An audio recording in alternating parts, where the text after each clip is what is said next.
yang memberikan petunjuk kepada jalan yang lurus. Allah Azza wa Jalla berfirman di sebuah hadis qudsi, "Ya ibadi, kullukum dhalun illa man hadaitu. Fastahduni ahdikum." Wahai hamba-hambaku, kalian semua tersesat. Kalian semua salah jalan. Kecuali orang yang aku kasih petunjuk.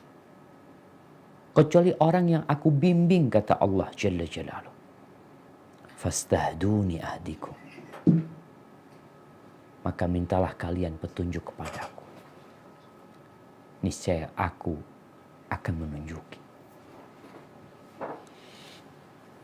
Allahumma salli wa sallim wazid wa barik wa an'im ala sayyidina wa maulana Muhammadin wa ala alihi wa ashabihi ajma'in. Ya Allah, semoga salawat, salam, berkah dan nikmat senantiasa Engkau curahkan untuk hamba kekasih-Mu, untuk baginda Nabi kita Muhammad alaihi salatu wassalam, untuk keluarga beliau, istri-istri beliau, putra-putri beliau, anak keturunan beliau, dan untuk seluruh sahabat Nabi. Semoga Allah meridhai kita bersama mereka. Amma ba'd, ahibati fillah, kita masih berbincang tentang dunia yang membuat kebanyakan manusia terpesona sehingga lupa dengan kewajiban-kewajibannya. Banyak menghabiskan waktu untuk mencari dunia, sehingga tidak punya waktu untuk keluarga dan agama. Siang, petang, malam dan pagi yang menjadi pikiran dia adalah dunia ini. Subhanallah jemaah. Allah sudah menciptakan kepada kita dunia. Dan itu ujian buat hamba. Bagaimana dia memerangi nafsunya, bagaimana dia mengontrol keinginan-keinginannya, lebih fokus kepada kebutuhan, bukan kemauan, agar supaya dia selamat. Kita akan melihat bagaimana kehidupan Rasulullah Sallallahu Alaihi Wasallam. Ingat, beliau manusia terindah yang pernah menginjakkan kakinya di muka bumi ini. Beliau manusia yang termulia, yang paling dicintai Allah Jalla Jalaluh dari semua makhluk yang ada. Bagaimana sih hidup beliau? Makanya para sahabat Nabi radhiyallahu ta'ala anhum, kalau mereka mengingat kehidupan Rasul SAW bersama sahabat-sahabat yang dulu sebelum dibukakan dunia, mereka kadang-kala menangis. Mereka takut. Termasuk dari orang-orang yang disegerakan kenikmatan dunianya. Barakallahu fikum. Kita masuk ke hadis nomor 486. Silakan dibaca. Bismillah. Hadis nomor 486. Wa an Abdullah Mas'ud radhiyallahu anhu, nama Rasulullah sallallahu alaihi wasallam ala hasirin faqama wa qad usira fi zambihi.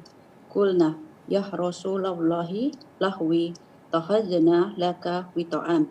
Faqala ma li walid dunya ma'ana fi dunya illa karakibin istajalla tahta syajaratin summa raha wa tarakaha.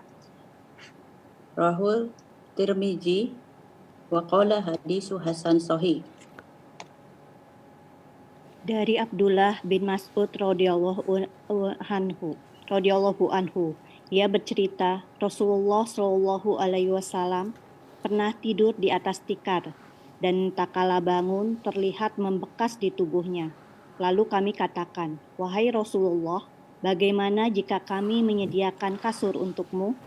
Beliau menjawab, "Apalah artinya dunia ini bagiku? Dunia ini aku hanya laksana orang yang melakukan perjalanan yang berteduh di bawah sebatang pohon, lalu pergi dan meninggalkannya." Hadis riwayat At-Tirmizi dan dia mengatakan hadis Hasan Sahih. Barakallahu fikum. Kita lihat bagaimana kehidupan Rasulullah sallallahu alaihi wasallam. Bagaimana tempat tidur beliau. Bagaimana rumah beliau sih? Sekali-kali jamaah coba tidur di atas tikar. Cobalah. Rasul sallallahu alaihi wasallam mengatakan al-badadatu minal iman. Hidup sederhana ya itu termasuk dari keimanan. Artinya kita perlu sekali-kali pakai baju yang biasa. Mungkin kita orang kaya. Kita punya banyak nikmat yang Allah berikan kepada kita. Kita punya mobil. Mungkin jangan ditanya berapa mobil kita, tapi sekali-kali antum naik kendaraan umum. Naik bus, naik kereta yang ekonomi, naik apalah, naik beca. Untuk apa? Untuk mengontrol keinginan-keinginan kita. Kita tuh inginnya yang di atas kita. Kita ingin lebih lagi, kita ingin lebih. Maka kita dianjurkan sekali-kali jalan gak pakai sandal.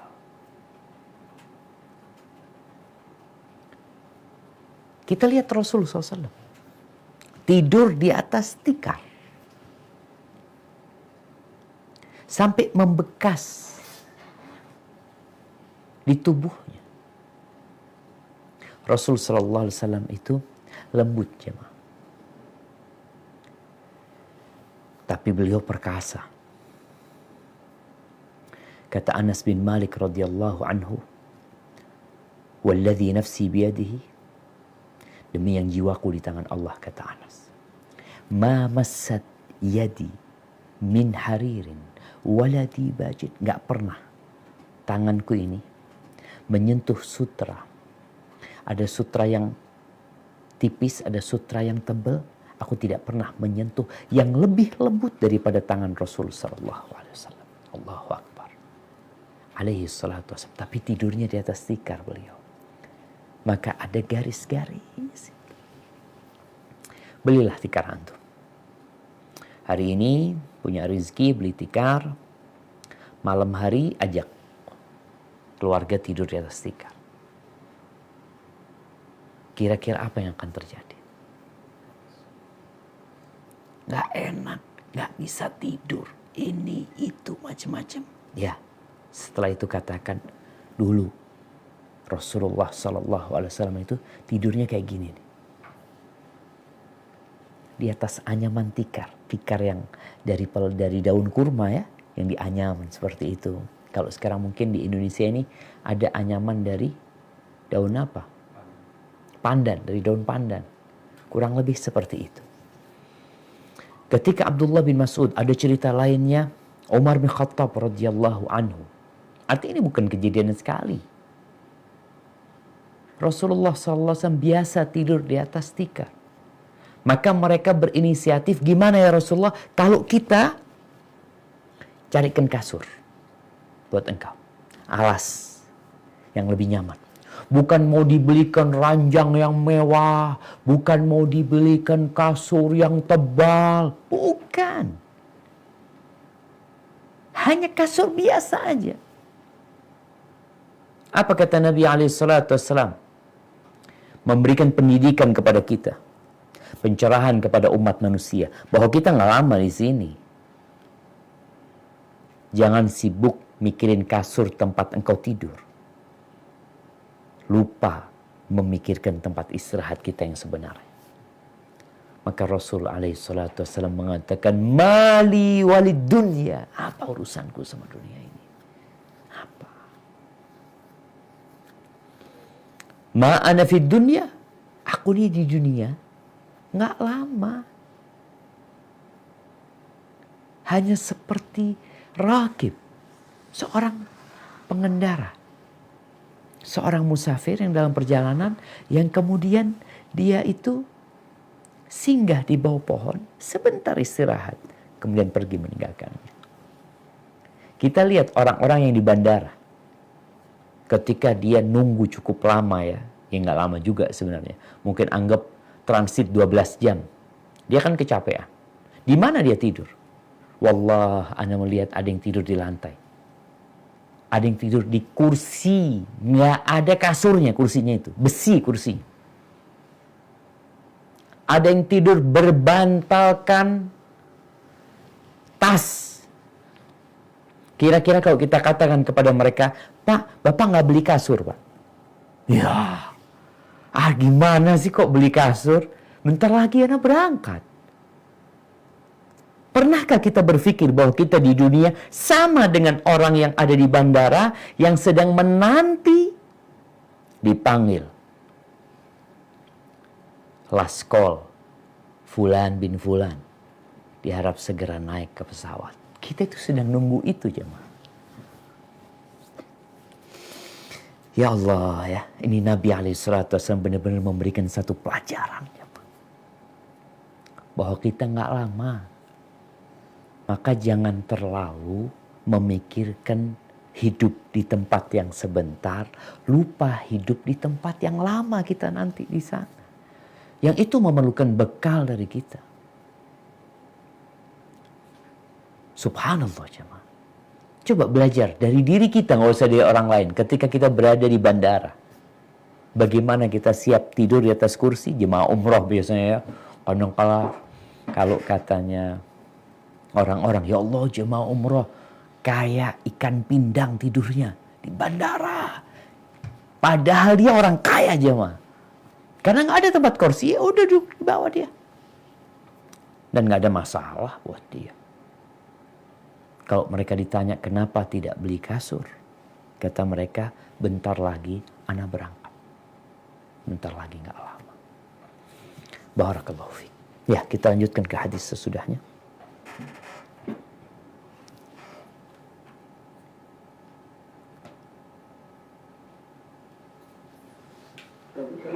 Hadis nomor 487. Bismillahirrahmanirrahim. Wa an Abi Hurairah radhiyallahu anhu qala Rasulullah sallallahu alaihi wasallam yadkhulul jannata qablal aghniyai bi khamsimi'ati amin. Rawahu Tirmidzi wa qala haditsu sahih. Dari Abu Hurairah radhiyallahu anhu, ia berkata bahwa Rasulullah Shallallahu Alaihi Wasallam bersabda, orang-orang fakir miskin memasuki surga 500 tahun sebelum orang-orang kaya. Diriwayatkan oleh At-Tirmidzi dan dia mengatakan hadis ini sahih. Allahu Akbar jemaah. 500 tahun. Orang miskin udah sampai surga. Mereka udah ketemu sama bidadari-bidadari. Udah menikmatin sungai yang dari madu. Sungai yang dari susu, yang jadi khamar, yang jadi air. Mereka sudah menikmatin semua itu. Nih orang kaya 500 tahun nunggu jemaah. Padahal hidupnya di dunia berapa tahun? Coba kita pikir orang paling kaya di dunia, berapa lama hidup di dunia? 70 tahun? Ya, anggap 70 tahun. Kalau bicara 70 tahun, nanti dia akan didahului oleh orang-orang miskin 500 tahun. Bayangin jemaah. Makanya kalau mau jadi orang kaya, nggak apa-apa. Tapi jadilah orang kaya yang masuk surga tanpa hisab, tanpa azab. engkau lebih dulu tuh dari orang-orang miskin. Nggak ada hisab, nggak ada azab, masuk ke surga. Tapi kalau tidak, engkau akan tertahan selama 500 tahun. Bayangin ya, 500 tahun itu kayak apa jemaah? Kita kalau bicara 1 tahun aja, penghuni surga itu sudah apa aja yang kerjain gitu loh di sana itu. Anggap 10 tahun mereka udah masuk surga duluan. Contoh nih, kita umpamanya di rumah kita nih. Ada tempat wisata yang indah sekali di sana. Tuh orang sudah 10 tahun di tempat itu menikmatin. Kita belum masuk-masuk. Ngantri. Kenapa Ustaz? Mereka sedang menjalani hisab. Perhitungan. Rasulullah sallallahu alaihi wasallam mengatakan, la tazulu qadama 'abdin yaumal qiyamah hatta yus'ala an arba'.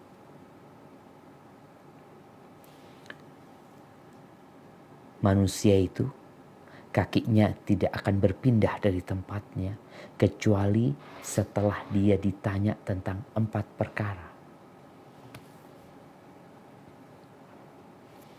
An umrihi, umur dia dipakai buat apa? Ya, ini kurang lebih sama semuanya. Kalau semuanya umur 60, ya 60 tahun dia ditanya. Yang kedua, an syababihi, masa muda dia ditanya. Samalah orang miskin, orang kaya juga punya masa muda. Badan sama juga. Itu mungkin berkaitan dengan masa muda. Kemudian tentang ilmunya. Yang keempat jemaah, an malihi, akan ditanya tentang hartanya. Pertanyaan tentang harta ini 2. Bukan 1 pertanyaan. Ada 2 pertanyaan. Ada 2 pertanggungjawaban. Kalau kita ngelihat orang-orang kalau mau jadi bupati itu, mau jadi presiden, menjadi gubernur, biasanya diminta untuk laporan kekayaan mereka. Berapa punya kekayaan. Dia hanya melaporkan aja. Mungkin melaporkan, ini dapat dari mana, dapat dari mana. Nanti di padang mahsyar akan ditanya, engkau dapat dari mana uang ini? Ditanya dulu uangnya dapat dari mana, hasilnya dari mana. Kemudian dibuat apa? Subhanallah. Capek ketika di dunia mengumpulkan harta. Kepala jadi kaki, kaki jadi kepala. Kemudian nanti di padang mahsyar tertahan 500 tahun. Orang-orang miskin udah tidur sama bidadari di sana. Udah memetik buah-buahan surga. Dia nih masih tertahan. Kita akan ditanya. Maka jangan sampai kita udah capek ngumpulin harta itu. Yang hanya sekedar bukan kebutuhannya. Keinginan. Kan boleh Ustaz, ya boleh-boleh aja. Tapi kan kita bicara fadilah. Keutamaan untuk hidup sederhana. Engkau jadilah orang kaya, tapi gaya hidupmu sederhana. Orang kaya berbagi dengan fakir miskin, banyak membantu dan menolong orang lain. Jangan jadi orang kaya yang disiksa sama hartanya. Di dunia disiksa sama hartanya, di akhirat, ini insya Allah tuh yang masuk surga, mereka masuk surga. Kalau yang udah masuk neraka, udah lewat, udah masuk neraka mereka. Ini yang insya Allah masuk surga, itu masih tertahan jemaah. Walaupun kita tahu, nanti akan ada darajat, walikullin darajatun mimma amilu. Semua itu derajatnya ikut amalan mereka. Kalau orang kaya yang pandai bersyukur, ya, insya Allah derajatnya tinggi. Tapi tetap akan melewatin hisab. Sehingga hendaklah kita sadar. Bagaimana Rasulullah SAW ketika menjelaskan ini kepada kita. Agar kita tidak terobsesi untuk jadi orang kaya yang sekedar pamer dengan kekayaannya. Tapi jadilah orang kaya yang masuk surga tanpa hisab, tanpa azab. Insya Allah, antum akan mendapatkan tempat yang indah di surga Allah Azza wa Jalla. Maka kita perlu berjuang untuk itu. Bukan berjuang ngumpulin harta ya. Berjuang untuk tidak dihisab dengan harta kita. Karena kalau ditanya, semua orang ingin jadi orang kaya. Nah, ingat pembagian harta di muka bumi ini bukan karena cinta dari Allah Azza wa Jalla. Kita udah sebutkan berulang kali. Dunia ini, kata Nabi SAW, tidak lebih dari satu sayap nyamuk.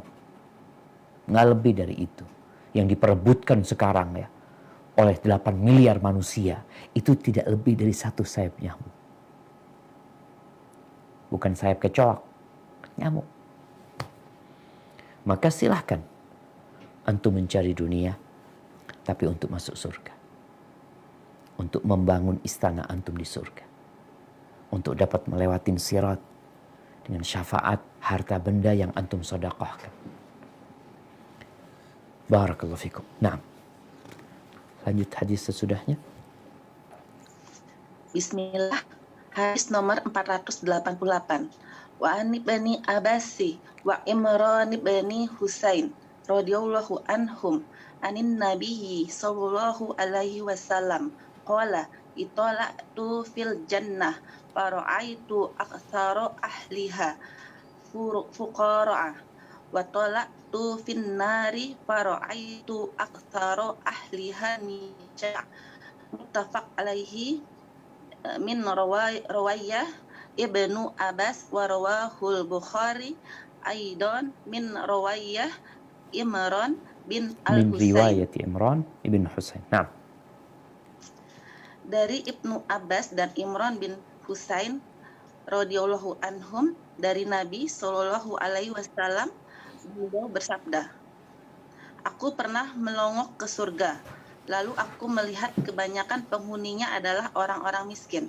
Lantas aku juga melongok ke neraka dan aku melihat kebanyakan penghuninya adalah kaum wanita." Muttafaq alaihi dari riwayat Ibnu Abbas, diriwayatkan oleh Al-Bukhari, juga dari riwayat Imran bin Husain. Barakallahu fikum. Subhanallah jamaah. Nabi memberikan bocoran kepada kita tentang siapa sih yang paling banyak masuk surga. Ternyata kata beliau, al-fuqara, orang-orang fakir. Ustaz, masuk surga itu kan bukan karena kaya dan fakir. Iya. Masuk surga itu disebabkan amalan,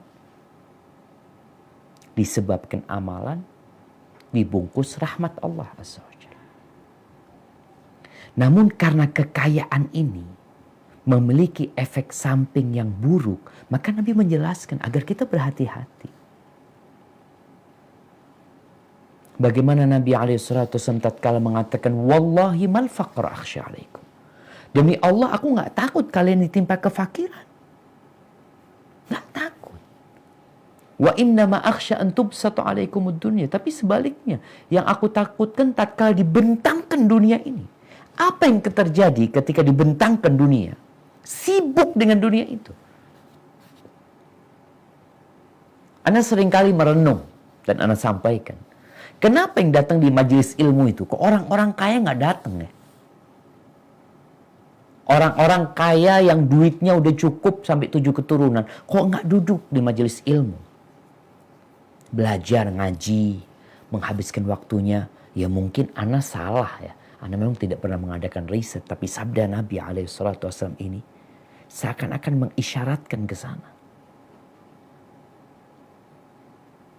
Allah mengatakan, innal insana la yatgha.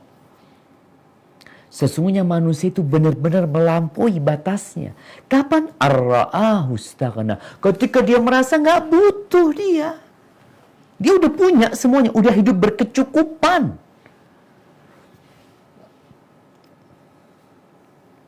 Sehingga ternyata nikmat yang Allah berikan kepada dia tidak menambah dia lebih taat. Menambah dia lebih semangat cari harta. Maka cobalah kita perhatikan jemaah. Rasulullah sallallahu alaihi wasallam mengatakan al-aktsaruna humul aqallun yaumal qiyamah. Orang yang paling banyak itu, yang paling kaya, paling banyak hartanya, nanti paling sedikit pada hari kiamat itu.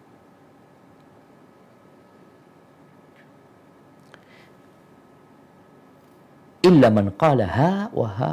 Kecuali orang yang mengatakan, nih buat fulan, nih buat fulan, nih buat fulan, nih dia bagi-bagiin tuh hartanya.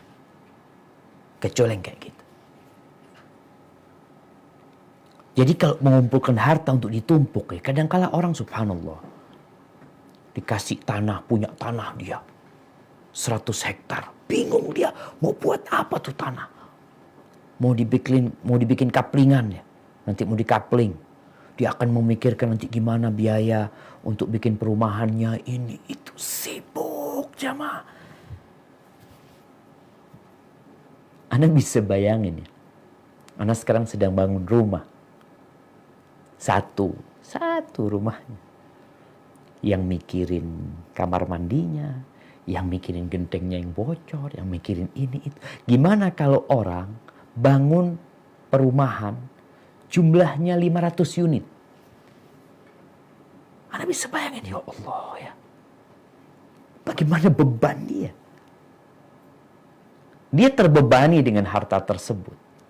Sehingga kadangkala lupa dengan nikmat. Kata Rasul SAW, nikmatani maghbunun fihima katsirun minan nas. Ada dua nikmat yang kebanyakan manusia tertipu, terlena, tidak mensyukuri nikmat tersebut, tidak memanfaatkan nikmat itu. Apa kedua nikmat itu? As-sihhatu wal faragh. Kesehatan dan waktu luang. Kadangkala sibuk cari harta sampai sakit. Sibuk cari harta sampai nggak punya waktu untuk keluarga dan agama. Maafi. Jadi Nabi menjelaskan hal ini karena memang harta ini ada efek sampingnya. Kita udah dikasih tahu. Sehingga kita perlu waspada terhadap harta kita. Kita udah banyak nih umpamanya hartanya nih. Kita udah punya ini, punya itu, punya itu. Bagaimana kondisi kita sekarang? Apakah kita seperti yang dikatakan Nabi SAW? Kita bagi-bagiin tuh harta. Atau yang kita lakukan? Kesini lagi. Mau dibuat apa? Subhanallah jemaah. Jadi ingat, yang memasukkan ke surga itu rahmat Allah SWT. Amalan sebab. Jadi kaya dan miskin ini sebenarnya ujian dari Allah Subhanahu wa taala. Orang miskin ketika diuji dengan kemiskinan, dengan kefakiran, dia akan melihat orang kaya, ya Allah enaknya jadi orang kaya. Belum tentu enak loh jadi orang kaya. Ingat ada orang kaya, Anda pernah cerita nggak tahu di kajian ini. Anda mendengar seorang syekh bercerita dalam ceramah dia. Jadi ada orang kaya raya jemaah. Di sebelahnya itu biasa-biasa aja. Sang istrinya orang kaya ini mengeluh sama suaminya. Bang, kata dia, subhanallah bang ya. Ya abang ini kaya, dikasih sama Allah kayak gini. Cuma kok gak punya waktu buat keluarga. Coba lihatlah keluarganya fulan, tetangga kita itu. Masya Allah sering kumpul sama keluarga, ini itu macam-macam. Ya akhirnya sang suami ini berangkat ke rumah tetangganya. Dia jumpai suaminya nih. Suami tetangga yang dibicarakan sama istrinya. Dikasih proyek sama suaminya. Akhirnya gak punya waktu buat keluarga. Iya. Itu dampak buruk dari dunia ini. Kemudian Rasul sallallahu alaihi wasallam menyebutkan wattala'tu finnar. Lalu aku melongok ke neraka. Fara'aitu aktsara ahlihan nisa. Kebanyakan penghuni neraka itu para wanita.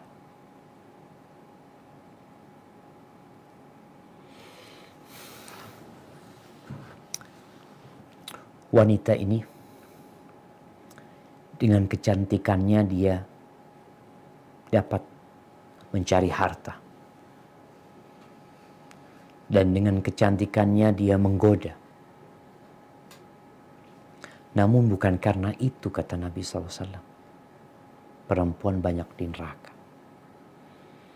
Dalam hadis lainnya Rasulullah SAW mengatakan, ketika ditanya, beliau pernah mengatakan lagi hari raya nih, beliau ceramah di tempatnya kaum laki-laki, dulu kan gak ada mic.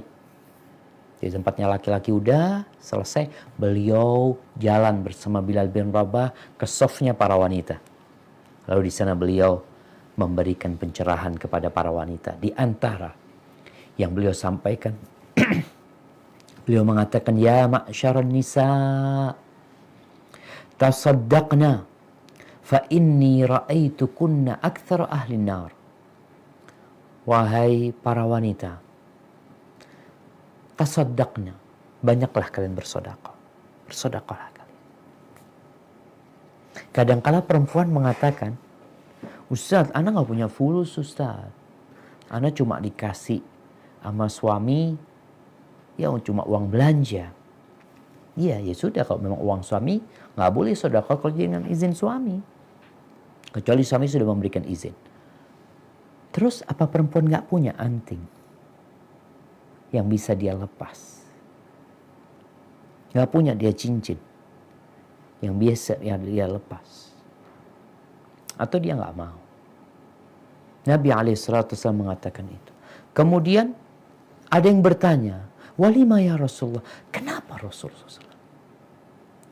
Tukthirna al-la'n wa takfurna al-ashir.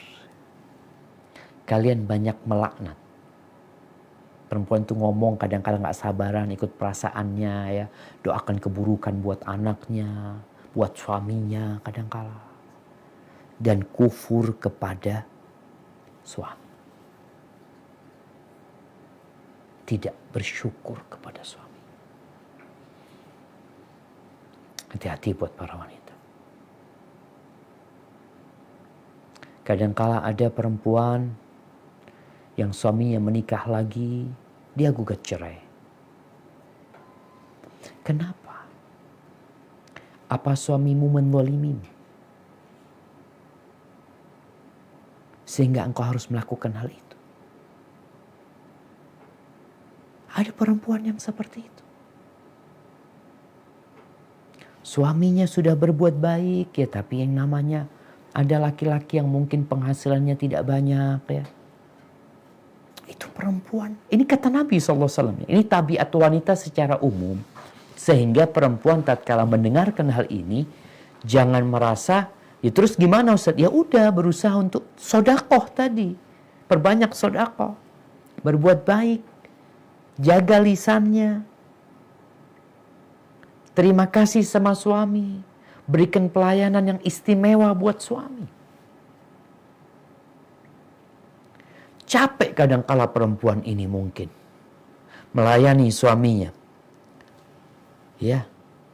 Tapi di setiap detik, di setiap menit, di setiap jam, setiap hari yang engkau capek, lelah mengabdi kepada suamimu, di situ ada pahala yang besar yang Allah sediakan untuk. Suami itu kalau keluar rumah bekerja cari rizki buat engkau, fahuwa fi sabilillah. Nabi SAW mengatakan suamimu di jalan Allah. Kalau niatnya untuk memberikan rizki, untuk berbagi, memberikan nafkah, untuk berbagi rizki pada keluarga. Dan engkau sebagai seorang istri, ketika engkau menjaga amanah, menjadi pendamping dia, menjadi ibu buat anak-anaknya. Laksanakan tugas itu dengan baik. Jangan banyak menuntut, tapi banyak berbuat. Dan rumah tangga ini ya kurang lebih lah jamaah. Nggak ada yang sempurna. Tak ada gading yang tak retak. Maka sang istri berusaha untuk menghormati suaminya dengan segala kekurangan. Laksanakan kewajiban-kewajiban istri. Kalau Ustaz, suami anak ini kurang baik Ustaz. Udahlah, urusan suami kurang baik sama Allah nanti. Tapi engkau kan mau masuk surga. Nggak lama hidup di dunia ini. Bentar lagi berangkat. Anggap tadi engkau sedang tidur di atas tikar. Anggap engkau sedang tidur di atas kursi di bandara. Nggak nyaman, tidur kanan, miring kanan nggak enak, miring kiri nggak enak. Iya, anggap seperti itu hidupmu. Tapi engkau yakin, bentar lagi aku akan pergi. Tapi bagaimana aku berjumpa dengan Allah Azza wa Jalla? Aku sudah melaksanakan tugas-tugasku. Itu yang harus ada di benak setiap perempuan.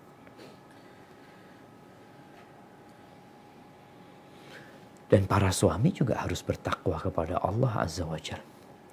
Barakallahu fikum. Ahibati fillah, ini berkaitan dengan para wanita. Mereka juga adalah fitnah terbesar ya, yang ditinggalkan. Maka hendaklah mereka bertakwa kepada Allah. Jangan sampai mereka menyebabkan laki-laki masuk surga. Berapa banyak laki-laki yang baik-baik ya, gara-gara perempuan ini godain itu laki-laki, ya kelepek-kelepek tuh laki-laki. Akhirnya na'udzubillah dia melakukan perzinaan dengan perempuan tersebut. Ketahuilah nggak lama kita hidup di dunia. Barakallahu fiik. Nah, kita lanjutkan. Hadis nomor 489. Bismillahirrahmanirrahim. Wa an Usamah bin Zaid radhiyallahu anhu عن النبي صلى الله عليه وسلم قال قمت على باب الجنة فكان عامة من دخلها المساكين وأصحاب الجنة محبوسون غير أن أصحاب النار قد أمر بهم إلى النار متفق عليه. Dari Usamah bin Zaid radhiyallahu anhuma, dari Nabi Shallallahu Alaihi Wasallam bahwa beliau bersabda, aku pernah berdiri di depan pintu surga dan ternyata kebanyakan orang yang memasukinya adalah orang-orang miskin, sedangkan orang-orang kaya tertahan. Hanya saja mereka yang termasuk penghuni neraka telah diperintahkan masuk neraka. Muttafaq alaih. Barakallahu fikum. Nah, ini seperti hadis yang sebelumnya, yang menunjukkan bahwasanya orang fakir dan miskin itu kurang lebih sama maknanya. Namun tetap ada orang-orang miskin yang baik, ada orang-orang miskin yang jahat. Kembali bahwasanya kita diperintahkan untuk beramal. Ada orang-orang miskin yang ambisi dunia. Dia juga nggak punya waktu untuk kajian. Dia juga nggak punya waktu buat agamanya. Bahkan tidak sedikit mungkin kita melihat orang-orang miskin yang kerjanya melelahkan, yang kulitnya terbakar mentari, tapi dia juga nggak sholat. Ada. Sering kita melihat orang-orang yang kerja kasar, nggak sholat. Orang kaya yang punya perusahaannya sholat. Maka kembali, orang baik di orang kaya ada, orang baik di orang miskin ada. Begitu pula yang buruk dari kalangan orang-orang kaya ada. Cuma memang mungkin tadi kita bicara tentang dampak dari kekayaan ini. Yang di orang miskin ada. Tapi bicara dua-duanya sama-sama masuk surga. Orang miskin masuk surga, orang kaya ini masuk surga. Makanya disebutkan dalam hadis ini, wa ashabul jaddi mahbusun ghaira anna ashaban nar qad umira bihim ilan nar. Yang sudah divonis masuk neraka, ya udah ke neraka gitu. Selesai urusan mereka. Ini orang kaya miskin sama-sama masuk surga. Hanya saja perbedaan waktu masuk surganya. Berapa tahun? 500 tahun. setengah hari, 500 tahun. Makanya kadang-kala orang, gimana perasaan orang kaya yang lihat orang-orang miskin udah duluan masuk surga mereka. Allahumma inna nas'alukal jannah wa na'udzubika minan nar. Barakallahu fikum. Kita ke hadis terakhir dari bab ini. Nah, silahkan. Hadis nomor 490. Bismillahirrahmanirrahim. Wa an Abi Hurairah radhiyallahu anhu anin Nabi sallallahu alaihi wasallam qala asdaqu kalimatin qalaha syairun kalimatul labid ala kullu syai'in ma khalallaha batil muttafaq alaih. Dari Abu Hurairah radhiyallahu anhu dari Nabi sallallahu alaihi wasallam bahwasanya beliau bersabda, sebenar-benarnya kalimat yang diucapkan seorang penyair adalah kalimat yang diucapkan oleh labid yang berbunyi, ketahuilah segala sesuatu selain Allah adalah batil. Muttafaq alaih. Barakallahu fikum. Ahibati fillah. Nabi kita Muhammad alaihi salatu wasallam bukan penyair. Quran itu wa ma huwa biqauli syair. Nggak pantas Nabi SAW untuk membuat-buat syair. Beliau di sini menukil ucapan syair. Disebutkan di sini ucapannya labid. Bagaimana lagi dia mengatakan ala kullu syai'in ma khalallah batil. Segala sesuatu selain Allah itu adalah kebatilan. Ini kira-kira mirip dengan hadis ketika Nabi SAW mengatakan ad-dunya mal'unatun mal'unun ma fiha. Dunia ini terlaknat. Dan semua yang di dalamnya terlaknat, terkutuk. Illa dzikrallah wa ma wala. Kecuali mengingat Allah Azza wa Jalla.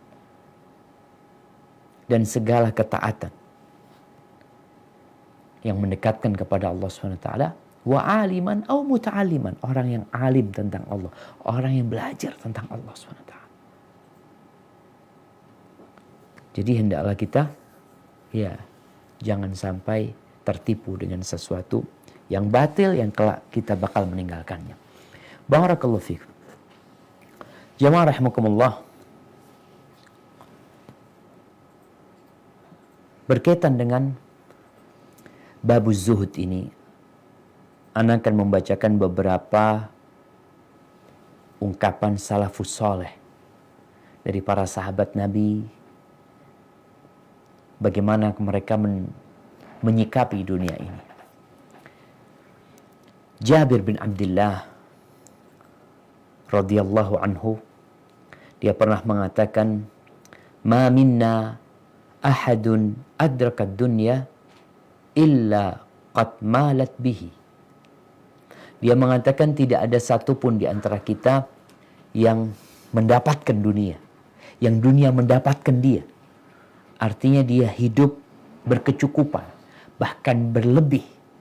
Tidak seperti di masa Nabi SAW. Ini ceritanya Jabir tentang sahabat Nabi. Tidak ada satupun di antara kita yang mendapati dunia atau kedapatan dunia illa qad malat ilaihi, kecuali jiwanya sudah condong ke dunia itu. Illa Ibn Umar, kecuali anaknya Umar bin Khattab radhiyallahu anhu, Abdullah bin Umar bin Khattab. Bagaimana Umar bin Khattab mendidik anaknya. Dan tentunya Rasul SAW juga bagaimana mendidik para sahabatnya.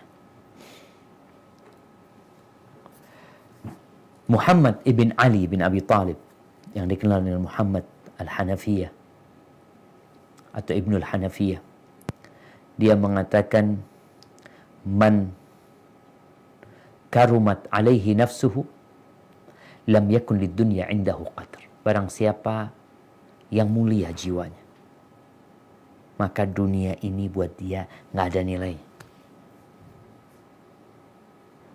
Jadi kita kalau mau ngelihat jiwa kita seperti apa,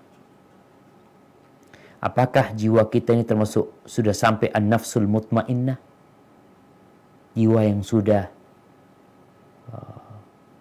damai dalam ketaatan, udah rindu sama Allah Azza wa Jal, atau masih dalam proses menuju ke sana. Di antara cara mengetes jiwa kita adalah dengan dunia ini. Bagaimana sih kita menyikapi dunia ini? Kalau engkau melihat dunia ini ya sekedar tempat singgah, aku bentar lagi akan pergi selama-lamanya, maka dia adalah orang yang berjiwa mulia. Allah Azza wa Jalla mengatakan, وَمَنْ يُوقَ شُحَّ نَفْسِهِ فَأُولَٰئِكَ هُمُ الْمُفْلِحُونَ. Barang siapa yang dijaga dari kekikiran jiwanya, dia adalah orang-orang yang sukses. Kalau antum pelit untuk berbagi, antum bakhil dengan harta antum, maka antum orang yang hina sebenarnya. Seharusnya kita memegang uang itu dengan tangan kita, bukan harta itu membelenggu kita sehingga kita nggak bisa berbuat apa-apa. Jadilah orang yang mulia.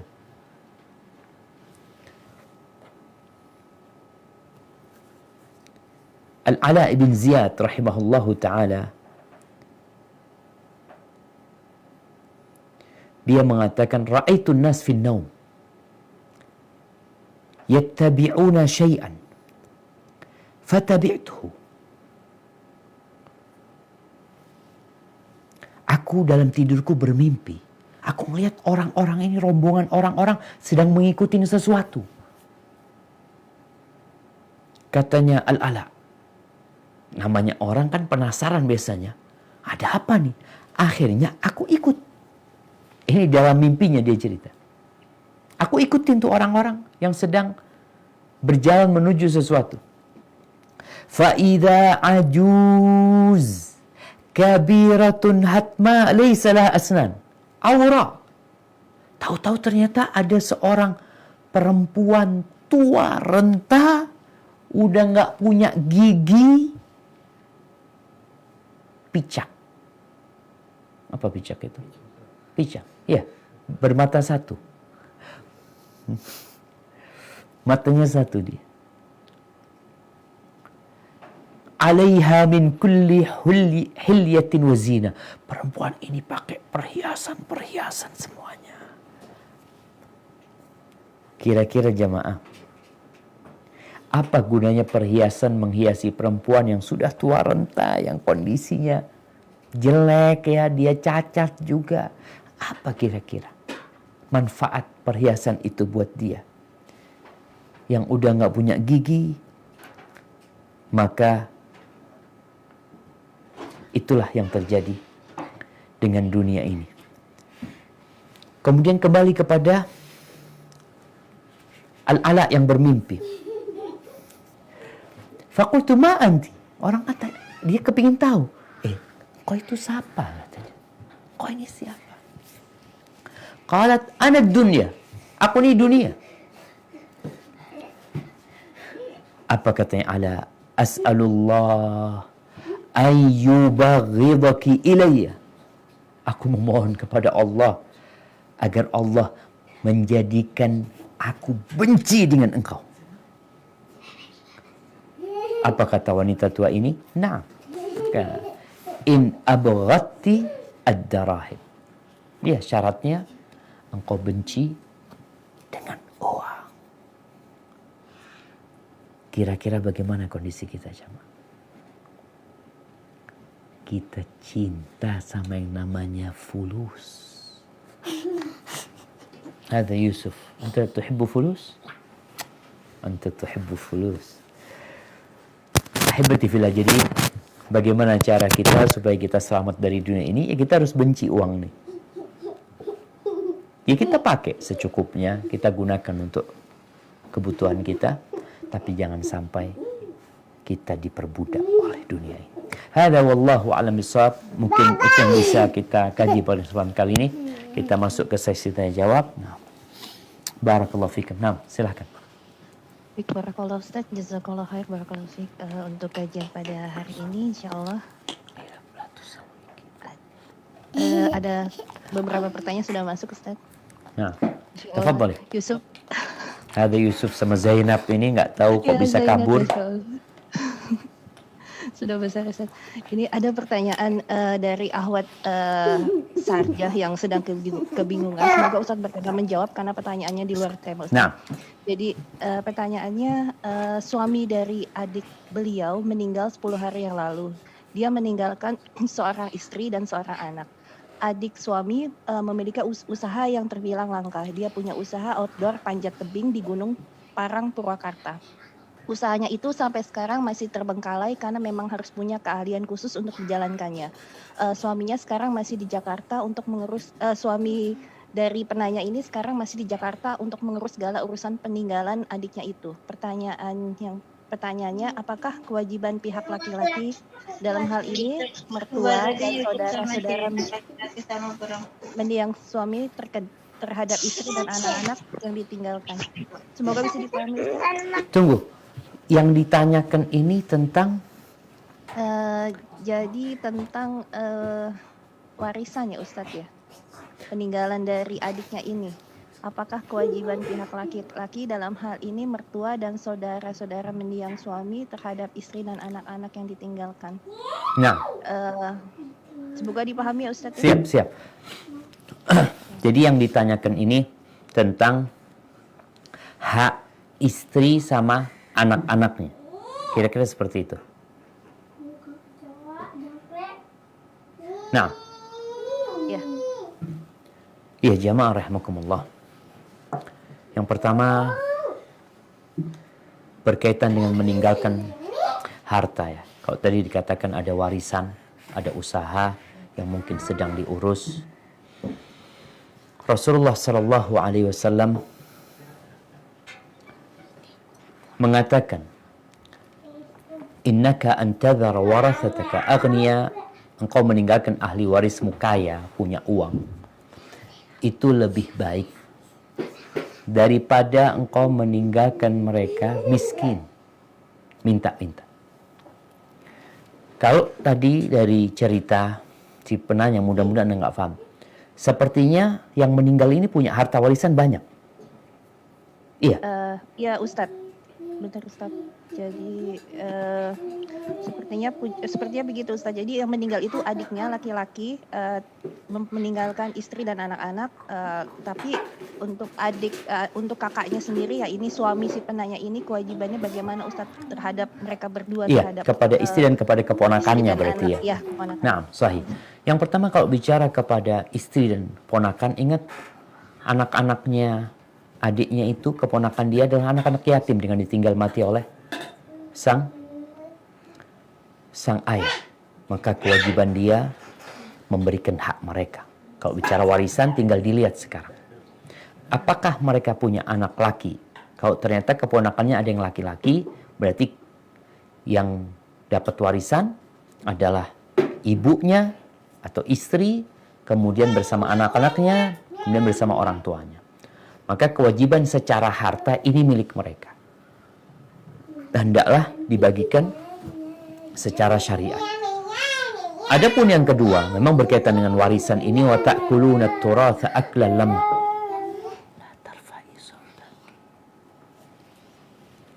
Orang itu kadangkala makan warisan ini semena-mena. Maka hati-hati. Ketika engkau membantu mengurusin, maka engkau kalau memang mau dapat fee, silahkan, nggak ada masalah, itu hakmu. Tapi jangan sampai makan hartanya anak yatim. Kalau ternyata keponakannya miskin, maka tugas keluarga ini memperhatikan keponakannya, kewajiban silaturahim. Jangan kita membantu orang lain, kemudian kita punya keponakan, kita punya sepupu, atau kita punya kerabat, mereka terbengkalai hidupnya. Mungkin seperti itu. Hadza wallahu a'lam bishawab. Kalau Ustaz, pertanyaan berikutnya titipan lagi dari Ahwan, untuk Sentul dulu. Tafadoli Sentul kalau ingin bertanya. Bismillahirrahmanirrahim. Assalamualaikum warahmatullahi wabarakatuh. Waalaikumsalam warahmatullahi wabarakatuh. Barakallahu fiik Ustaz, izin bertanya. Saya pernah mendengar perkataan, entah ini hadis atau perkataan ulama, saya kurang tahu, mengenai kefakiran itu dekat dengan kekufuran. Nah, apakah perkataan atau apa ini ucapan tersebut benar, dan kalau benar apakah boleh tolong dijelaskan maksudnya apa gitu Ustaz? Barakallahu fikum. Nah, ya, ana masih ingat ya. Waktu dulu ana di pondok, ana pernah pidato dan membawakan hadis ini dalam ceramah tentang kadal fakru an yakuna kufran. Hampir saja kefakiran itu mengantarkan kepada kekufuran. Namun hadis ini dhaif ternyata. Hadis ini diriwayatkan oleh Imam At-Tabrani dan didhaifkan oleh Syekh Albani rahimahullahu ta'ala. Sebagian ulama berusaha untuk mensyarah makna hadis ini kalau memang benar. Tapi pertama, hadis itu dhaif. Dan tadi kita sudah sampaikan bahwasanya Nabi alaihi salatu wasallam mengatakan, bukan kefakiran yang aku takutkan, tapi yang aku takutkan ketika dunia dibukakan kepada kalian. Karena kalau dua orang sama-sama beriman, yang kita bicara dua orang ini sama-sama beriman, yang satu kaya, yang satu miskin, biasanya yang kaya ini yang berpotensi ya terfitnah dengan dunia.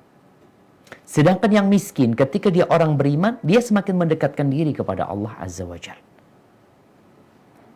Dan realitanya seperti itu kita lihat di lapangan untuk orang yang beriman ya. Orang kalau lagi nggak punya uang, dia beriman kepada Allah, biasanya dia di soft pertama di masjid ya, dia sibuk di sana mendekatkan diri kepada Allah SWT. Hanya saja bicara kefakiran ini, Rasulullah SAW memang mengingatkan kita, apa sih yang kalian tunggu itu? Ingat yang kaya nunggu apa? Nunggu fakir untuk beramal. Karena kadang-kadang kalau sudah fakir ya, habis kaya terus jatuh miskin, memang berubah orang tersebut. Atau kadang-kadang kefakiran ini dapat menyebabkan, Rasulullah SAW berlindung dari kefakiran juga. Kefakiran ini dapat menyebabkan orang itu sibuk cari dunia untuk keluarganya. Bukan karena kemauan, tapi karena kebutuhan. Itu juga bisa menjadi makna di mana orang-orang yang miskin, yang punya banyak anak, yang nggak mampu dia, akhirnya kerjanya siang, kerja malam, kerja overtime dia ambil, apa saja dia kerjakan sehingga dia untuk ibadah pun kadang-kala nggak bisa. Jadi mungkin itu di antara maknanya. Tapi yang jelas hadisnya itu dhaif. Hadza wallahu a'lam bissawab. Nah. Barakallah Ustaz, ada pertanyaan lagi titipan dari Muskat dari Ukti Diana. Bismillah, sesuai hadis yang diriwayatkan oleh Abu Hurairah tadi bahwa orang miskin masuk surga 500 tahun sebelum orang kaya. Lalu bagaimana dengan definisi atau kriteria orang miskin dan orang kaya ini Ustaz? Yang mana yang disebut orang miskin ataupun orang kaya? Masya Allah. Nah, ada banyak definisi para ulama tentang orang miskin, orang kaya. Tapi ada satu definisi yang mungkin lebih mudah untuk kita memahaminya, yaitu orang kaya itu yang wajib zakat. Orang kaya itu orang yang punya harta sampai nisabnya, sehingga dia punya kewajiban zakat. Orang miskin ya sudahlah. Jadi mungkin ada yang miskin juga bertingkat-tingkat ya. Fakir ini, ada yang dikatakan fakir itu yang dia miskin itu yang punya pekerjaan, punya penghasilan tapi tidak cukup. Fakir itu yang nggak punya kerjaan, dia artinya ya bekerja berusaha tapi nggak jelas penghasilan dia. Kadang-kadang dapat, kadang-kadang nggak dapat gitu ya. Seperti itu. Tapi mungkin tadi orang kaya adalah orang yang punya kewajiban bayar zakat, maka yang nggak punya kewajiban bayar zakat dia masuk miskin, tapi miskin bertingkat-tingkat nanti ya. Seperti itu mungkin. Hadza wallahu a'lam bissawab. Barakallahu fiik Ustaz. Tafadholi untuk Sentul jika masih ada pertanyaan untuk Ma'amir. Assalamualaikum warahmatullahi wabarakatuh. Waalaikumsalam warahmatullahi wabarakatuh. Barakallahu fiik Ustaz. Wa fiik wa barak. Ahlan wa sahlan. Nam tafadhali. Mohon maaf, saya mau bertanya di luar tema Ustaz. Jadi begini Ustadz, beberapa hari yang lalu saya bertemu dengan teman saya. Jadi teman saya itu baru saja hijrah, mau keluar dari pekerjaannya dan mau belajar agama gitu. Di sisa-sisa umurnya mau memutuskan untuk belajar agama. Lalu saya berniat bertemu dengan dia dan ingin mengajak beliau mengikuti kajian-kajian sunnah. Nah, tapi ternyata dia sudah belajar duluan tentang tasawuf gitu, Ustaz. Nah, jadi saya ngajak ke sunnah, tapi kemudian dia mengajak saya juga untuk mengikuti kajian-kajian tasawuf gitu. Nah, bagaimana kita memberikan jawaban kepada dia yang bijaksana, tapi bisa diterima gitu oleh dia. Jadi, ya gitu. Jazakallah khairan. Masya Allah, barakallahu fiik. Ya jamaah, subhanallah, ini penting. Kadangkala orang bertobat dari kemaksiatan. Tapi kita perlu tahu, setan tidak pernah berhenti menyesatkan manusia. Ketika ada orang yang tobat pun, setan berusaha gimana? Kalau mau tobat, iya nggak apa-apa. Ada banyak lobang-lobang setan yang lain. Di antaranya adalah lobang-lobang bid'ah. Kita tahu kelompok-kelompok Khawarij. Mereka adalah kelompok-kelompok yang ahli ibadah. Yang taat. Tapi sesat. Ahli ibadah. Bagaimana kemudian mereka bersekongkol memerangi Ali bin Abi Thalib. Bagaimana mereka membunuh Ali bin Abi Thalib. Dan berharap surga. Bayangkan jemaah. Ketika ditangkap Abdullah bin Muljam itu nggak menyesal sama sekali. Membunuh Ali nggak menyesal. Ada orang membunuh menyesal bertobat. Ini enggak.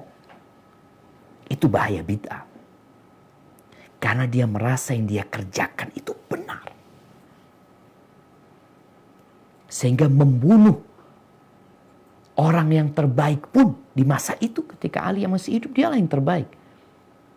Setelah Abu Bakar, Umar, Utsman, Ali bin Abi Thalib dibunuh dan yang membunuh mengharapkan surga. Gimana kita coba dapat kelompok seperti itu? Maka bicara orang belajar tasawuf. Ingat, Islam ini agama yang sempurna. Maka sampaikan kepada teman yang sedang belajar tasawuf, ayo kita belajar Islam secara kafah. Islam ini bawa Nabi SAW ini ada semuanya. Kita nanti belajar kalau bicara tasawuf, tasawufnya Nabi SAW. Oh di mana? Kita baca Riyadhus Shalihin. Apa yang kita baca, yang kita pelajari adalah perkara-perkara yang melembutkan hati untuk mendekatkan diri kepada Allah Azza wa Jalla, tapi sesuai dengan sunnah. Maka sekarang bagaimana mengajak dia? Kalau engkau ditanya nanti, antum belajar apa? Nah belajar tasawuf juga. Kalau makna tasawuf dianggap orang yang belajar bagaimana menyucikan hati mereka. Kalau mereka memaknai itu. Anda belajar dari kitab Riyadhus Shalihin. Dari Al-Quran, dari sunnah Nabi SAW. Jadi memahamkan kepada dia bahwa yang kita pelajari ini adalah Islam yang secara kafah. Bukan yang sepotong-sepotong. Maka mungkin dengan cara seperti itu kita mengingatkan dia umpamanya. Sampaikan kepada dia bahwasanya banyak kelompok-kelompok ya. Semuanya merasa paling benar. Cuma Rasul SAW itu mengingatkan. Kalau kalian melihat banyak perselisihan itu, carilah sunnahku. Kalau tadi dia ingin melembutkan hatinya, ayo lembutkan hatimu. Quran ini diturunkan melembutkan hati. Hadis-hadis Nabi kita baca melembutkan hati kita.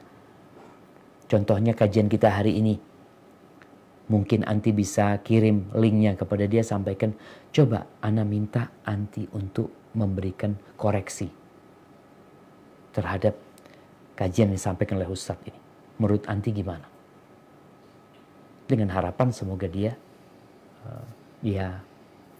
kembali kepada Allah lewat jalan yang benar ya. Karena memang ada as-siratal mustaqim, yang di kanan kirinya ada banyak jalan-jalan, dan di setiap jalan itu ada setan yang memanggil ke sana. Sambil didoakan saudara kita. Hadza wallahu a'lam bissawab. Barakallahu fiik Ustaz. Tafadholi untuk Ukti Ara dari Jamaah Zoom yang ingin bertanya langsung. Ukti Ara. Ukti Ara.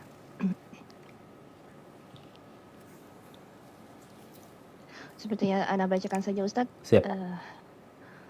Assalamualaikum warahmatullahi wabarakatuh. Waalaikumsalam. Semoga Ustadz, keluarga, tim dan jamaah selalu dalam lindungan Allah Subhanahu wa taala. Afwan Amin. Ustadz, Ana mau bertanya mengenai pertanyaan harta. Ada dua, dapat dari mana dan dihabiskan kemana? Kalau semisal harta kita ikut sertakan dalam kampanye untuk mencalonkan diri sebagai DPR, apakah boleh? Lalu apakah boleh wanita mencalonkan diri sebagai DPR dan sering dinas luar kota tanpa mahram? Jazakallah khair barakallahu fiik Ustaz. Demikian pertanyaannya. Barakallahu fikum. Iya, nanti bakal ditanya. Pertanyaan itu akan ada. Berapa banyak uang yang kau keluarkan untuk jadi anggota dewan? Kemudian akan ditanya, kenapa engkau ingin jadi anggota dewan? Para ulama berbincang tentang masuk ke parlemen ketika memang diperlukan. Dan dia dapat memberikan manfaat di tempat itu, maka diperbolehkan. Dengan catatan dia tidak menjadi lilin yang katanya mau nerangin orang lain, tapi membakar dirinya sendiri. Karena berapa banyak orang yang katanya untuk kebaikan, tapi di balik itu ada syahwat yang tersembunyi di diri dia. Wallahu a'lam bishawab. Berkaitan dengan mereka yang mencalonkan ke sana, kalau ambisinya duniawi, ambisinya harta, ya sudah. Dia akan menghalalkan segala cara biasanya untuk mendapatkan kursi yang dia inginkan. Ada dua hal yang sudah kita bahas di hadis-hadis sebelumnya tentang yang merusak agama seseorang.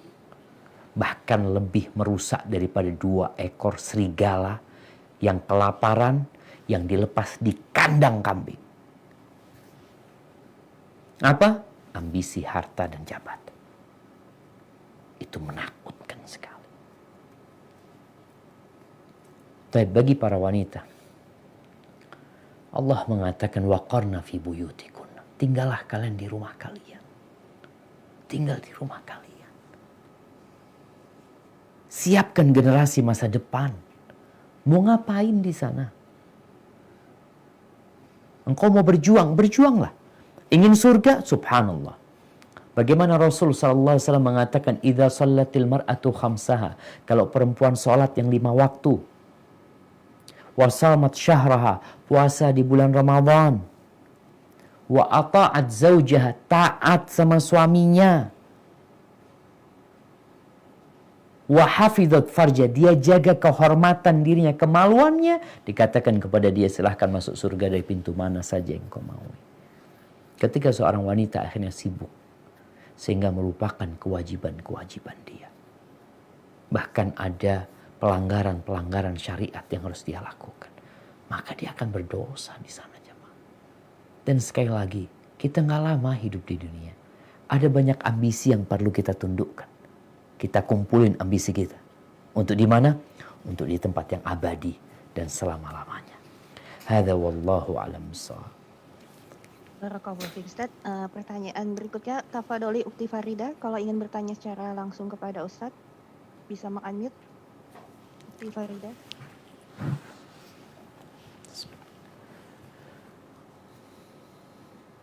Ukti Farida. Oh, boleh dibacakan saja Ustaz. Nah, fadhil. Pertanyaan beliau, Assalamualaikum. Waalaikumsalam. Saya ini melihat sendiri ada keluarga yang dimana orang tuanya, ayah dan ibu hampir tidak pernah sholat. dan bahkan berani melakukan kezoliman pada orang tuanya dan saudaranya juga. Tetapi memang dia ini ada sifat merasa pintar dan bahkan lumayan paham agama dan bahkan berhasil juga membimbing sendiri anak-anaknya hafiz Quran 4 juz. Nah, ini bagaimana Ustadz perhitungannya nanti di akhirat, dan apakah yang seperti ini bisa juga dapat syafaat dari anaknya, karena banyak juga orang tua yang tersakiti karena lisannya. Karena banyak orang yang tersakiti karena lisannya. Demikian Ustadz. Jadi ini bapaknya.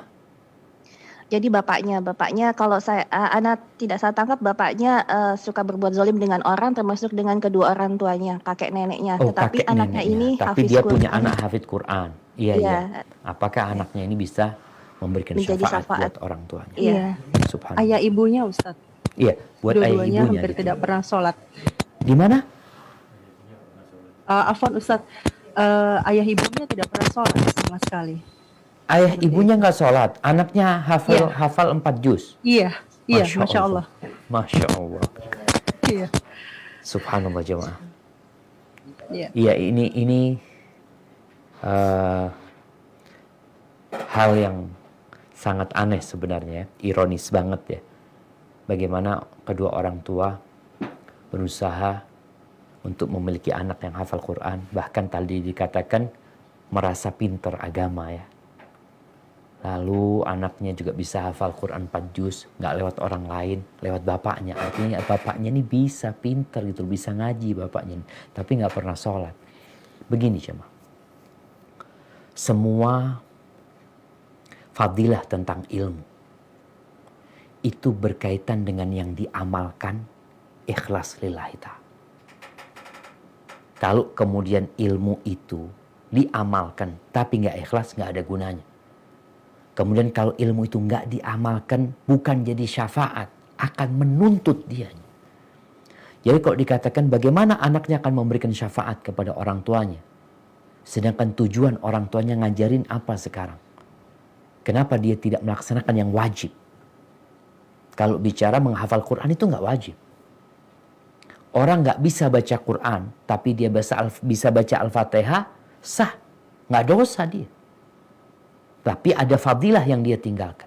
Quran ini bukan hanya menjadi syafaat, tapi menjadi penuntut pada hari kiamat.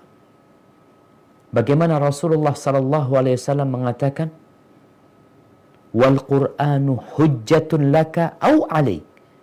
Quran ini bisa menjadi penolongmu, pembelamu, dan bisa menjadi penuntutmu. Jadi kalau dikatakan, apakah bisa anaknya itu memberikan syafaat? Wallahu a'lam. Yang mungkin terjadi akan ada tuntutan dari Quran yang dia ajarkan kepada anak. Quran yang nuntut orang ini. Kenapa engkau tidak amalkan? Ketika engkau mengajarkan kepada anakmu, fawailul lil musallin alladzina hum an salatihim sahun. Anakmu hafal itu dan engkau juga hafal itu. Bagaimana ketika engkau mengajarkan kepada anakmu, wa ma umiru illa liya'budullah mukhlisina lahuddin hunafa wa yuqimus salah wa yu'tuz zakah wa dzalika dinul qayyimah, akan menuntut. Jangan bicara syafaat. Maka yang ditakutkan bukan memberikan syafaat, tapi menuntut orang tuanya nantinya yang mengajarkan tapi tidak mengamalkan. Hadza wallahu a'lam bissawab. Barakallahu fiik Ustaz. Ukti Sandra dari Jamaah Azum tafadholi untuk langsung bertanya secara singkat kepada Ustaz. Ukti Sandra Anafila. Udah. Ya, sudah. Tafadholi. Ya, Assalamualaikum Ustaz. Waalaikumsalam warahmatullahi wabarakatuh. Ahlan wa sahlan. Barakallahu fiik. Tafadhali. Ya Ustaz, ini saya mau bertanya, ada teman saya yang menutupi perihal akad, namun dia membuka kehamilannya, sehingga saya berspekulasi negatif. Bukankah pernikahan itu kabar yang bagus Ustaz? Jadi untuk menghindari fitnah. Nah, apa yang saya lakukan Ustaz sebagai teman agar tidak menjadi dosa bagi saya dan teman saya? Tunggu, dia itu Jazakumullah khairan, kondisinya sudah hamil. Sudah Ustaz. Tetapi dia menutupi pernikahannya. Oh, dia nikah sebenarnya. Nah itu saya tidak tahu, tidak diberitahu Ustadz perihal akadnya, namun hanya diberitahu perihal kehamilannya. No. Jadi saya Tunggu sebentar. berspekulatif dan Makanya anak-anak anti ngatakan menutupi pernikahannya, tapi dia memberitahu kehamilannya. Nah, iya Ustadz. Apa yang saya harus lakukan Ustadz? Subhanallah, na'am jamaah. Iya. Seharusnya yang diumumkan itu pernikahannya. Rasulullah sallallahu alaihi wasallam mengatakan bahwasanya yang membedakan antara pernikahan dan perzinahan itu darbud duf, dipukulnya rebana. Makanya rebana itu disunnahkan untuk dipukul ketika pernikahan agar orang-orang tahu sekampung, se-Indonesia tahu ini nikah. Karena dia sedang menegakkan agama, melakukan sunnah dengan menikah tersebut. Tapi kalau tadi anti sebutkan dia menutupi pernikahannya, sepertinya belum nikah. Dia sedang mengatakan kehamilannya. Cuma wallahu a'lam ya. Makanya lebih baik yang pertama harus anti lakukan adalah cross check sama dia. Sampaikan kepada dia. Mas, ketika dia mengatakan dia hamil, Masya Allah, anti kapan nikahnya? Kok udah hamil ini? Kok anak gak dapat undangan? Disinilah anti berusaha untuk mencari tahu apakah benar dia sudah menikah atau dia menikah setelah hamil. Kalau itu yang terjadi, berarti dia berzina. Tugas seorang sahabat adalah memberikan nasihat kepada sahabat agar dia bertobat kepada Allah SWT. Bukan dengan menikah dosanya dihapuskan. Ini yang banyak orang salah faham. Kadangkala dia mengatakan, ayolah daripada berzina terus, lebih baik nikah. Iya, lebih baik nikah. Tapi dosa zinanya tidak otomatis dihapuskan dengan menikah. Karena dosa perzinahan itu harus dengan taubat dihapuskan. Walaupun tidak menikah. Artinya ada orang hamil dari zina, kemudian dia bertobat, tidak menikah sama orang itu. Artinya tobat, dia menyesali, meninggalkan perbuatan zina, bertekad untuk tidak mengulangi, Allah akan ampuni insya Allah. Allah akan terima dia. Walaupun dia nggak menikah dengan yang berzina sama dia. Dan sebaliknya, orang yang menikah dengan pezinanya, resmi dia menikah, diumumkan pernikahannya, tetap dia terhitung telah berbuat zina. Dan tidak diampuni perzinaannya itu dengan pernikahan yang dia lakukan. Maka mungkin anti perlu menguatkan keimanan itu perempuan, perlahan-lahan diingatkan sama Allah SWT, agar dia kalau memang berzina bertobat sama Allah. Tapi kalau dia memang sudah menikah, cuma memang sirri pernikahannya karena ada kendala ini dan itu, ya nanti sampaikan juga sunnahnya diumumkan ya, agar tidak ada pemikiran negatif dari masyarakat nantinya. Hadza wallahu a'lam bissawab. Barakallahu fiik, Ustaz. Untuk selanjutnya Ukti Ummu Muhammad Abdillah, tafadhali untuk langsung mengunmute dan bertanya secara singkat kepada Ustaz. Assalamualaikum warahmatullahi wabarakatuh, Ustaz. Waalaikumsalam warahmatullahi wabarakatuh. Ahlan wa sahlan. Naam, tafadhali. Nah, begini ada yang nitip pertanyaan, katanya kalau kajian tolong ditanyain gitu, insya Allah kata. Gini, dia itu ditalak 3 ya sama suaminya, terus sekarang diem di rumah suami, tapi katanya kelakuan suami itu seolah-olah sedang mencari pengganti gitu, bahkan masuk ke grup ta'aruf. Terus bagaimana? Afwan, dia sudah ditalak 3 tapi masih tinggal sama suami? Iya, karena belum habis idah. Masa idahnya itu belum habis. Jadi selama masa idah itu pengen tahu tuh harus bertahan apa bisa pulang ke rumah ibunya katanya gitu. Barakallahu fiik. Nah, jamaah, berkaitan dengan talak bain yang ketiga ini, memang ada khilaf di antara para ulama, yang mudah-mudahan nggak salah, berkaitan dengan hak dia. Kalau dia masih talak raj'i, talak pertama dan kedua, itu memang dia masih punya hak tempat tinggal. di tempat suami. Tapi ketika sudah talak 3 udah nggak lagi dia. Karena suaminya nggak mungkin merujuk dia sudah. Sehingga nasihat ana lebih baik dia minta sama suami untuk pulang ke rumah orang tuanya. Selesai sudah. Karena nggak mungkin rujuk lagi. Dia dengan suami. Dia memang ada masa iddah di mana dia menanti di sana. Setelah masa iddah itu baru dia boleh menikah. Tapi masa iddah itu bukan menanti mungkin suami mau balik lagi sama dia.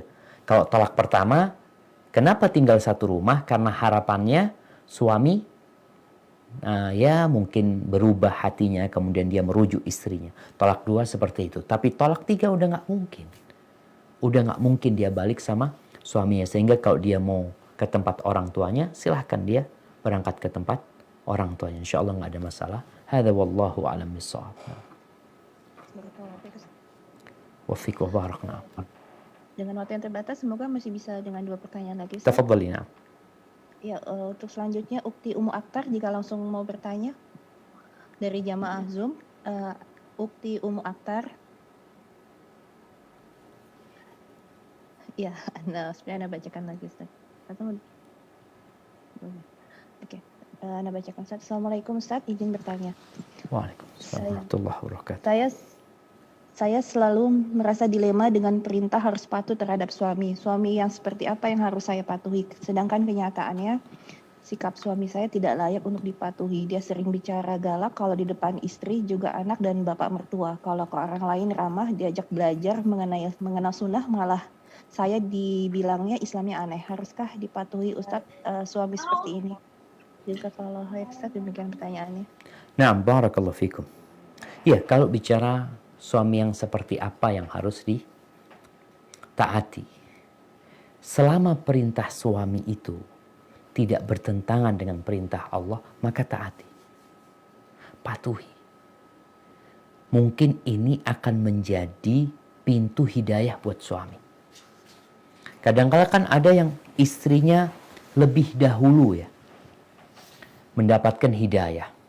Sehingga dia harus menghadapi suami yang galak tadi, yang kalau diajak ke sunnah mungkin marah-marah. Apa yang harus dilakukan istri? Nasihat ana, anti servis suami lebih baik lagi daripada yang dulu. Supaya suami sadar bahwasanya seorang yang belajar sunnah, seorang yang hijrah, yang memahami agama dengan benar, itu akan semakin baik sikapnya. Semakin baik kepada tetangga, semakin baik kepada orang tua, semakin baik kepada pasangan hidupnya. Maka dengan cara seperti itu harapannya suami anti sadar sambil didoakan. Ini berkaitan dengan seperti apa istri taat kepada suami. Suami yang seperti apa yang ditaati? Ya selama perintah suami tidak bertentangan dengan perintah Allah, maka engkau harus taat. Terus gimana kalau suami nggak sholat ini itu? Bukan berarti kemudian engkau nggak wajib taat sama dia. Dia tetap suamimu. Selama dia suamimu. Tapi kalau engkau merasa nggak nyaman hidup sama dia dengan perbuatan-perbuatan kemaksiatan dia, dengan akhlak-akhlak buruk dia, engkau punya hak untuk gugat cerai. Tapi kalau tetap dalam pegangan dia sebagai istri, maka engkau harus taat dan patuh kepada dia. Hadza wallahu a'lam bishawab. Nah.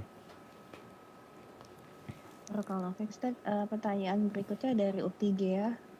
Sepertinya Anda bacakan juga, Ustaz. Assalamualaikum, Ustaz. Waalaikumsalam Izin bertanya. warahmatullahi wabarakatuh. Katanya kan penghuni surga dan penghuni neraka sudah Allah takdirkan. Yang saya takutkan saya menjadi salah satu penghuni neraka karena saya merasa dosa-dosa saya terlalu banyak dan saya juga merasa lebih mudah berbuat maksiat dan merasa sulit dalam keadaan melakukan ketaatan pada Allah. Dan katanya setiap orang dimudahkan sesuai dengan takdirnya menjadi penghuni surga atau neraka. Apakah sikap saya ini termasuk berburuk sangka terhadap takdir Allah? Mohon nasihatnya, Ustaz. Jazakallahu khair. Nah, barakallahu fikum. Jamaah rahimakumullah. Kita itu nggak tahu sama takdir kita. Dan hendaklah kita berbaik sangka sama Allah.